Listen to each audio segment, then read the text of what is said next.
কিভাবে দাঁড়াবো, তাদের কষ্টগুলো ভোগান্তিগুলো কিভাবে দূর করব, অ্যাড্রেস করব, এটা হচ্ছে আমার ব্যাপার। আমি খুব বেশি নস্টালজিক না। আমাকে অনেকেই বলে যে ভাই এই 36 দিনে আপনার 36 গত বছরের কোনো ভিডিও, বক্তব্য, পোস্ট আমি শেয়ার করি, আপনি শেয়ার করেন নাই। আমার তো অনেক ছবি আছে গত 36 জুলাইয়ের। আমি 36 জুলাই আমার প্রোফাইলটা কালো লাল করছি কালকে মাত্র, আগেও করি নাই। কারণ এই ইতিহাস বেচা, নিজের ছবি বেচা, নিজের ভিডিও বেচার যে চেতনার রাজনীতি, এটা খুব বাজে জিনিস। আমরা বোঝার চেষ্টা করতেছি রাজনীতিটা হলো একটা ইভেন্টকে বাস্তবে কিভাবে রূপান্তরিত করা যায়, একটা একটা ফোর্স আকারে ট্রান্সফর্ম করা যায়। অ্যাসপিরেশনটা কি, স্বপ্নটা কি ছিল, আকাঙ্ক্ষাটা কি ছিল।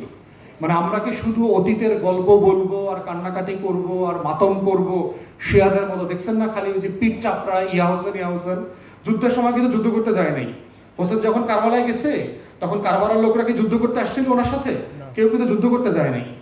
তো যারা যুদ্ধ করতে যায় নাই সেই ফলোয়াররা সারাদিন এখন পিঠ চাপড়ায় হাই হোসেন করে। বাঙালির ভিতরে ইয়া হোসেন কালচার আছে, দেখবেন ইয়া হোসেন তত্ত্ব আছে। খালি হাই হোসেন, হাই মুজিব, হাই জিয়া, এইখানে খালি দেখবেন খালি শোক করে, খালি শোক করে। আরে ভাই, ওই মানুষগুলো কেন বেঁচে ছিলেন? ওই মানুষগুলোর লড়াইটা কি ছিল? ওই মানুষগুলো বেঁচে থাকলে আজকে বাংলাদেশে কি করতেন? ওই মানুষগুলো দেশটাকে কিভাবে গঠন করতে চেয়েছিলেন? ওই মানুষগুলো কেমন রাষ্ট্র চেয়েছিলেন? আমাদের লড়াইটা সেই জায়গাটাতে যায় না। আমরা প্রত্যেকটা ঐতিহাসিক ইভেন্টে ডটে ডটে আটকে যাই চেইনের মতো। এটাকে আমরা সমুদ্রের মতো ওপেন করতে পারছি না যে এখন আমার করণীয়টা কি। সো এই ট্রান্সফরমেশনাল পলিটিক্সটা হচ্ছে 36 জুলাইয়ের রাজনীতি।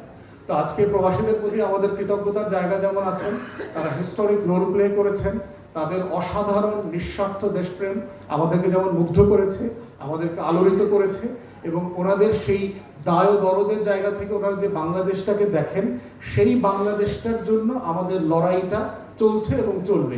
এটাই হচ্ছে আজকের দায় আমাদের। তো আমি লিটন ভাই সহ আয়োজকদেরকে সবাইকে ধন্যবাদ জানাচ্ছি আমাকে দাওয়াত দেওয়ার জন্য। সবাই ভালো থাকবেন। আসসালামু আলাইকুম।